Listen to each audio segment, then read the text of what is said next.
This has been something, guys, I've been in the lab for about a year. Really, coming from our conversations on the show, so many folks are in a position where they are sitting on a ton of equity, and they're also in a position where their goals are high, right? What they're doing right now is they're sitting on this equity and they're saying, I want to be at this $10,000 a month in 5 years, 10 years, 15 years, or 15,000, whatever that is. And when I see a goal like that, and I see that right now, the number of assets they have is this, and they're sitting on a pile of equity here, that's opportunity for us to literally take the equity that's in one hand, redeploy it in a whole other property or two or three property babies, and get you to your goal that much quicker. So with my team, we went in the lab about a year ago and started to think, how could we bring a tool together to help our clients be able to see that? And so super excited to share that with you today as a little bit of an appetizer. And then all of you, of course, will have the opportunity as JWB clients to get you around. So let's do it. So GC, we are wrapping this. We're kind of taking that format of a client success story here in order to show kind of like where the portfolio is, how it's grown, and how we make these decisions. And this is all real-time stuff. Gregg barely showed this to me right before the show. So I'm in the middle of making this consideration myself. He promised not to like hard sell me out here. I just told him to be honest, just to let me know what I got going on and I'll make my own decision. So these are the 3 properties that I acquired in 2021 and 2022. All of these are 20% down, I believe, that I acquired. So like highly, highly leveraged. Had some money around for the first one. Second one, I bought Peloton right before the pandemic and I cashed it out exactly 1 year after the pandemic. And it was enough to buy me a house, which is really, really awesome. And then the last one I remember going through, I cashed out an old IRA that I had because at that point, I just wanted to get my third property I wanted to get in. I took a tax penalty there, but I was confident in putting this there instead of just like having it in the market at the time. Brought me to 3 homes. And this looks pretty good. I don't have to do the hard sales pitch at this point, right? Yeah. You've generated over 160 grand in less than 5 years, over $162,000 in total profits. Year over year, your money has turned at a rate of about 15% per year. Very awesome. I got a whole bunch of home price appreciation. It's a beautiful thing, right? And this is why, if we understand that home price appreciation is the biggest driver of wealth, we have to pay attention to the team.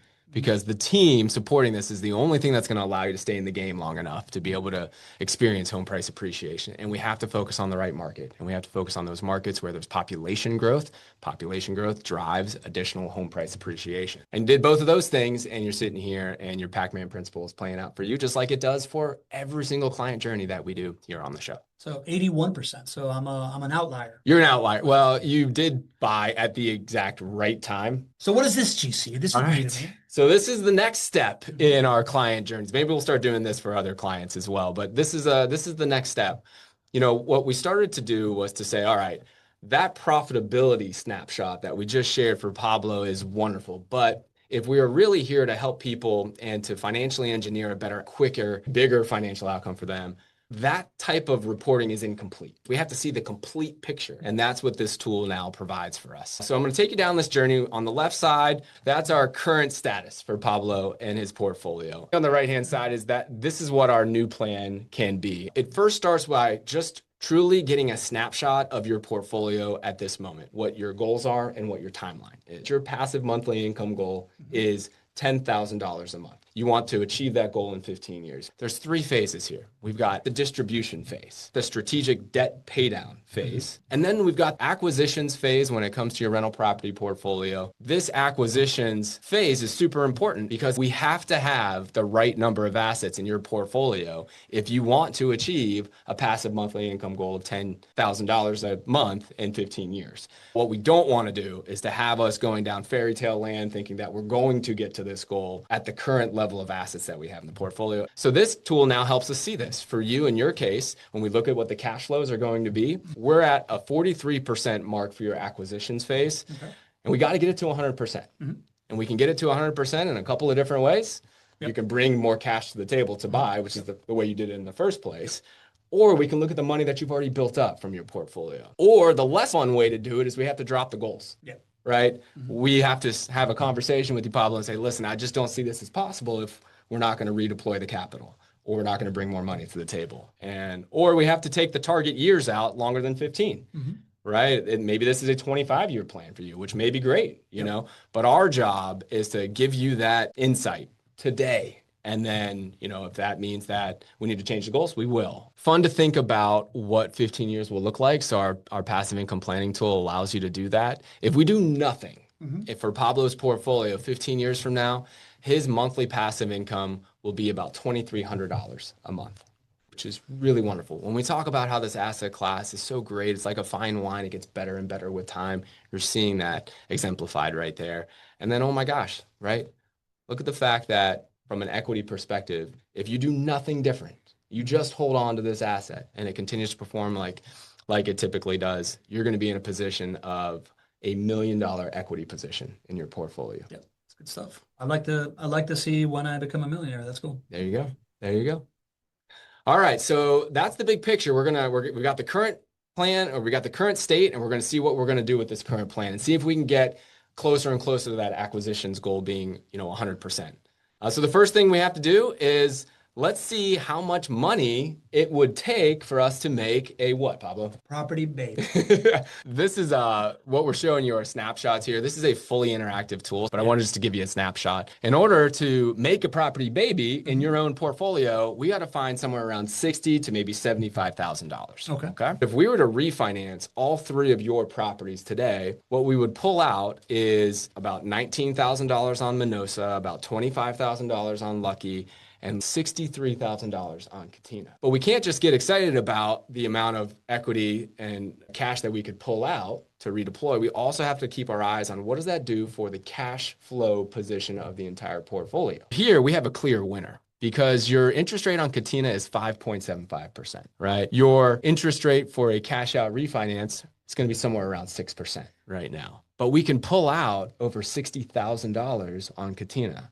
So it lines up very, very well for us to take that step forward, to be able to have a property baby and to not trade a really low interest rate for a much higher interest rate on Katina. If we want to go to the next slide, I'll show you how the numbers work out. We can harvest over 60 grand in equity just from the Katina property here at the bottom. And this is the cool part. This is where I nerded out on all the Excel for it, right? Like, now at the click of a button, we can say, all right, well, let's keep the existing debt in place for those 2. What happens to the monthly passive income there?